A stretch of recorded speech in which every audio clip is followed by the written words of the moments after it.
So who is the rich person? Now this, I think you have to listen carefully because this is a little more subtle than most people realize. A rich person is a person who has a relationship to what he owns.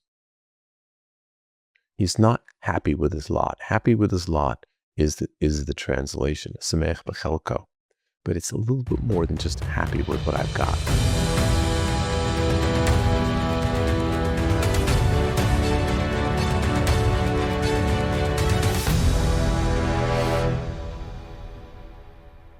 So I'm going to share with you one of my favorite classes, which I usually use as an introduction to myself and to see how people are thinking. And in this class, what I try to do is I ask 4 very fundamental questions, which most people know the answers to, but I use it as a springboard to a deeper concept. The first question is, who is wise? So when you think of a wise person, what do you think of? What comes up in your mind? Well, from a general perspective, I really just know Pirkei Avos, someone who knows what he doesn't know. Okay, so someone who knows what he doesn't know. Okay, that's very interesting. So my accurate, is that what Pirkei Avos says? I forget. No. Well, it's close. It's close. So usually, if I usually ask this question to people who don't have such a strong background, and the question is, what is wisdom? Why is wisdom any different than being smart? You know, there are lots of. Albert Einstein was a very smart man. Some people will say he was very wise. There are some people who say Bill Clinton was a very smart man. Was he wise? And, so the question is, some people say, the people who work in figuring out how to make internet work, very smart people. Are they necessarily wise? So let's try to make a distinction, pull apart, and gradually sort of see how the 2 separate knowledge bases are different. Intelligence, smart, is needed to make things work. I need to understand a system. I need to understand how to program something in order to get the outcome. I need a system, right? Wisdom is not necessarily the same. That's not necessarily wisdom. I can know how to code. I know how to produce the desired results. I can be very smart. I can be very, very, very intricate at what I'm doing. But it's not necessarily what we would call wisdom. Wisdom we have to see as a slightly different commodity. It's something that seems to have a place within smart, but seems to be a little bit distant from it, and seems to perhaps hover over it and utilize it at times. So when we ask who's a wise person, what are we really asking? We're asking somebody who is a person who has this commodity called wisdom. And if we can't define what wisdom is, we can't really begin to understand. So I need a definition of what wisdom is. And you said somebody who doesn't know what he doesn't know. He knows what he doesn't know. Doesn't that, you seek wisdom, like if I've got a problem with my car, I go to the mechanic who knows everything about the car. He's smart. Yeah, suddenly I know what I don't know through him. Okay, good. So that's one definition of wisdom, not knowing what you don't know. Very good. So let me offer a different angle on what wisdom is. Wisdom is learning from everyone. What? Learning from everybody. A wise person is somebody who is open to learn from everyone.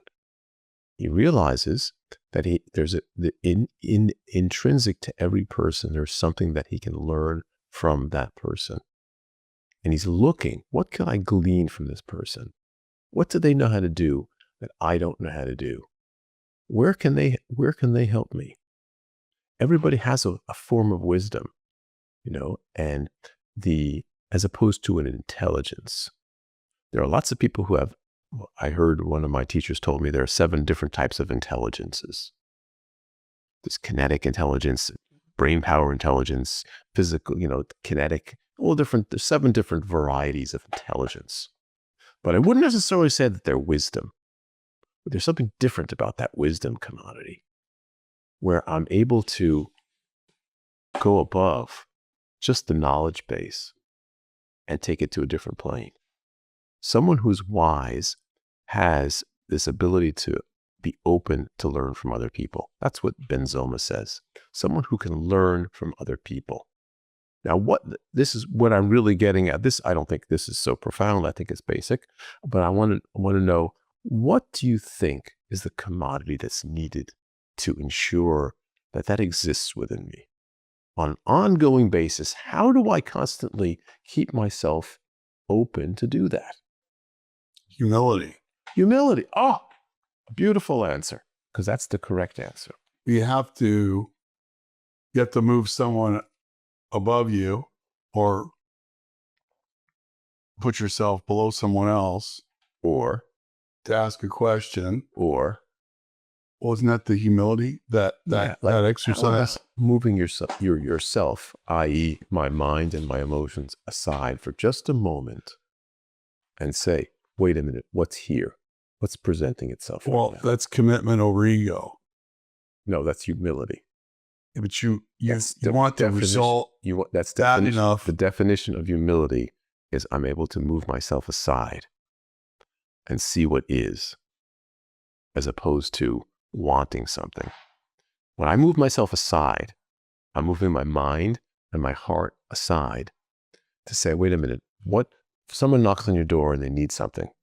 So you can either give him tzedakah, right? Oh, he's collecting for an institution. So you can give him $36, $18, whatever you usually give, right? Or you can ask him, what's going on inside this person? He's got a sick family member, and you can see what he really needs. You can assess it better when you understand. And what do? The first thing you have to do is I have to move myself aside, and my feelings of, another guy who was knocking on my door, I have to move aside from that. I have to deal with what's in front of me. Right. I have to get present. And that present requires me to move myself aside and open myself up to other people. Okay? So that's what we define as a wise person. Now, when it comes to learning, when it comes to enriching our knowledge base, we always have to ask ourselves, well, what do I know about this thing? For instance, if you're learning Torah, you have to know, okay, wait a minute, we're learning the laws of, in one of my classes, they're learning the laws of a lost object. Do I know what to do with a lost object? Do I know when it presents itself as situation A, B, and C? What's the difference? I have to know my knowledge base. That's an important first step in wisdom, is realizing that if I'm going to learn from every person, I have to realize I have to be able to push myself aside. The more I can push myself, my ego, who I am aside, not nullify it, just push it aside to the point where I'm now open to see and hear what another person is experiencing and what they have. That's where wisdom comes from, and that's how I can learn from other people. Very valuable commodity. Okay, let's go to the second question. Who is strong? So everybody says, today we're in a, what do you think? Who's strong? Give me the strength. Who's a strong person? You can run 204 miles. Is that a strong person? A person who can lift 450 pounds? Doesn't Pirkei Avos says someone who can deal with his inclinations? Right. So this is the mission that we're learning in Pirkei Avos, right? Right. Okay. So who is a strong person? Someone who can conquer his personal inclination. So obviously that's strong because it's an amazing feat to do. Because the hardest enemy is always yourself. Whether it be the thought you're constantly having, whether it be the situation you're in, you can't think around it, or your desire for something that you can't get rid of the desire. So who's a strong person? Ben Zoma says a strong person is somebody who has the capacity to continually vanquish that desire. Not just once. Ben Zoma says beautiful. He says that a person who actually conquers a city is not as strong as a person who conquers his own personal inclination. Wait a minute, you have to be fearless to conquer a city. But how many times do you conquer a city? Once. There's a goal, clear, I need to take the city. Right? But your personal inclination, I conquer it today. Oh, I didn't smoke. I didn't drink. I didn't abuse anybody. I didn't fall to temptations. That's an everyday activity. So a person who's strong has the ability to continually overcome this urge, and he's continually challenged by it. That makes a person strong. So let's move on to the next commodity. Who is rich? Someone who's happy with his lot. Great, that's the answer. But what does that mean? He's got a good parcel of land. You're in real estate. I know, so you're a real estate broker. So he's got a good lot, overlooks the water. It's down next to downtown, and it's paying. He's got 1 million feet of rented 1 million feet of rented office space in New Jersey. He's happy with his lot, right? That's a rich person. Yeah, I suppose it is. Yes. Okay, so he's financially rich. Yes. That doesn't necessarily mean he treats his wife and his family any better than anybody else, right? He still could be miserable. He could be bored. Right. So who is the rich person? Now this, I think you have to listen carefully because this is a little more subtle than most people realize. A rich person is a person who has a relationship to what he owns. He's not happy with his lot. Happy with his lot is the translation, Samech b'chelko. But it's a little bit more than just happy with what I've got. Oh, I've got a Porsche outside. I'm happy with my Porsche. Well, that's all fine and dandy. But how much relationship can you have with your Porsche? You can clean it. You can wax it. You can tune it. You can watch it. You can dream about it. It's still a car. It's hard to have a relationship with a physical object. A relationship, truthfully now, it probably can smile at you and talk to you with AI. You can get in and you can say, "Oh, Sanford, how are you today? Good to see you. I missed you. I was lonely here sitting in the garage by myself." Right? So that you could, but it's still a car. It's still this is the whole problem with an AI. It's still a machine. There's no relationship. It doesn't cry. It doesn't whine. It doesn't laugh. It doesn't give you interaction. It doesn't challenge you to be a person. When you have a relationship with something, you're connected to it in a deep way, not in a simple way. Samech b'chelko, what are you happy with? My family, my children. Who I've made myself into.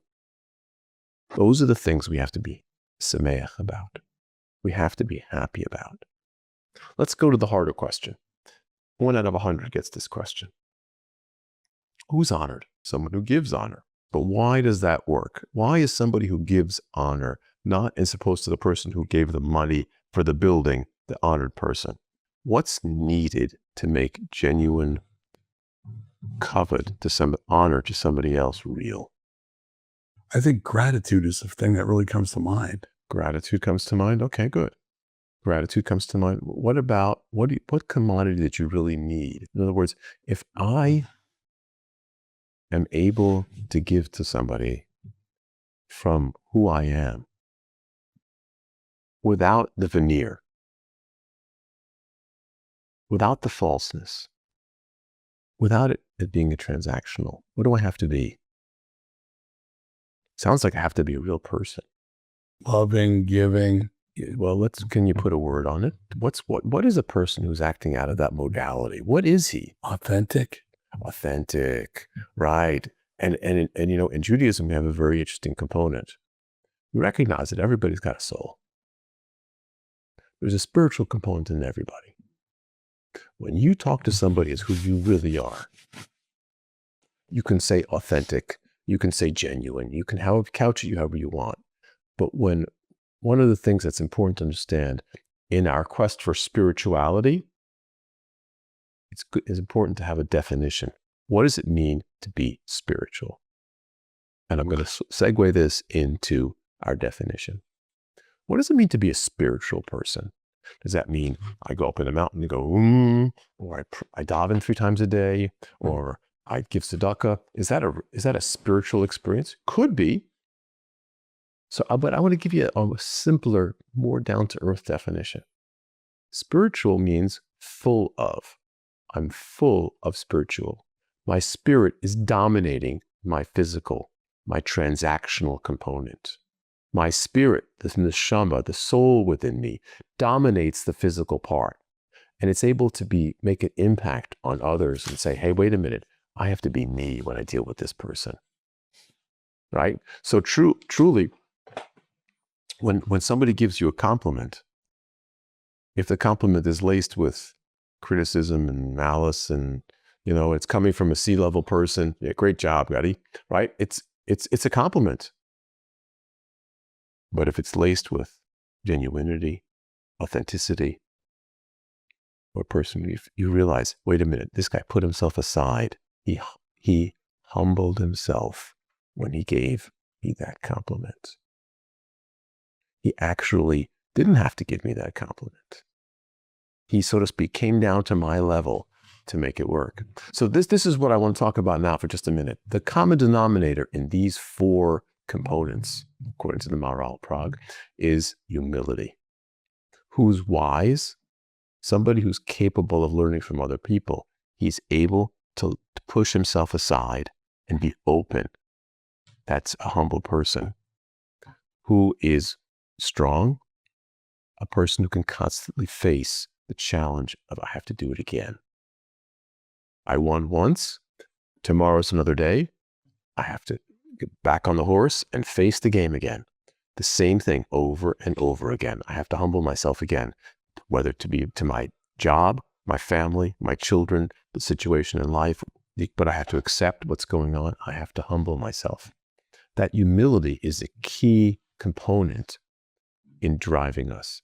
Now, certainly in somebody who's strong, certainly in somebody who's rich, the component is also there too. Because if I can't humble myself to see what things are, I can't connect to them. I won't have a relationship with something until I can step down to its level and let it in me. That's humility. And certainly a person who is honored is because he can push himself aside, which is my definition of humility, and be able to give to other people. That's what, and when you get a compliment from a person who's genuine like that, you feel it. It sticks. It's real. It's not just another transactional, oh, great job. That's real. And that's what most people in the upper level of life are really looking for. How do I become that? How do I gain humility? How do you see that that's what people want? A real leader wants to be a leader, and he's always looking for how can I be better? And you think humility, you see that? Well, in Judaism, we had a leader, Moshe. And what was the greatest accolade about Moshe Rabbeinu? There was never a more humble person in the world than Moshe Rabbeinu. There never was, and there never will be. The Torah is attesting to the greatness of humility. So there was a man named Collins who wrote a book called Good to Great. Right. He was from Stanford. Correct. He talked about humility. Right. And he was trying to find the character traits that made for the perfect CEO. He and his team established criteria, financial criteria, that had to have 15 years of performance. Right. And for the business, right? The business, right. Yeah. And they were all publicly traded companies on the New York Stock Exchange. There were just under 1,400 of them at the time. And he had 11 companies meet his criteria, which he defined as good to great companies. Mm-hmm. This is going back in time where I remember Wells Fargo and Walgreens were 2 of them. So in his search, he went and interviewed all 11 CEOs and found this element of character in all of them, which was humility. And he speaks about what's called the window and the mirror. So when they're adulated upon for the stock climb and the profits made, et cetera, the CEO would reflect it on the marketing people, how it was in research and development for so long. Pushing himself aside. Right. The vendors who gave it good shelf space, the marketing people who got the packaging and color optimized. It's not about me. Right. And then the other part of it was one of these great companies, I think it was a tobacco company, and they were distributing confectionery items, and they bought the bottling company of 7-Up, and it was apparently a disaster. And he was asked about it, the CEO was, and he took it right on the chin himself. He said, I made a bad decision there. I wasn't listening to our financial people, our operational people. We've since sold it, and it's gone. Yeah, how about the CEO who admitted Tylenol's mistake? I think that's in the book too. Oh, I didn't know that. Yeah, I think there's over there too. Like to come up to, but that takes humility to do the right thing. Well, you said something earlier that I hadn't really seen so much, is how people feel from it. Like when you're giving somebody covet and you're submitting yourself in some way to do that, which is the act of humility. It's actually the act of creating spirituality. Really? Yes. Because something, when I push myself aside and I give the fellow a compliment and it's genuine, it's real, not only does he feel good, I also grow. Because I exercised that component of being real, of being genuine, being a human being, which means being a human being is about being a soul, being a neshama. The more time I spend in the neshama world, in the soul world of being a person, the happier I am. The more I can give to other people. It's sort of like a spiritual gym. Yeah, I don't know. I haven't connected to any of those feelings You're just waiting to become one of those people. In a real way. I think I do it from time to time, but I don't know if it's transactional. Well, how come? This is a very good question. How come we don't do it? How come we're not humble? That's always a question, but how come we tend to do it more transactionally than actually genuinely? Well, I think even though it may not be done transactionally, it may be received that way. Okay, fine. How can you bypass it being received that way? Isn't this the message in life? How can my actions with others be real, not perceived as transactional? You have to be you. The real Sanford, has that capacity inside himself to do that. Until we get to that selfhood, we are stuck with a lot of smallness, of externalities. But when we get to the capacity of being real and genuine and tapping on the door of being a real spiritual person, where a person talks to you and they mean it, they have presence. Clear? You're very nice, Rabbi. Thank you. I want to thank the Rabbi for coming today. Thank you. I'm Sanford Burstyn, the Torah Broker. Stay tuned for our next episode. Goodbye for now.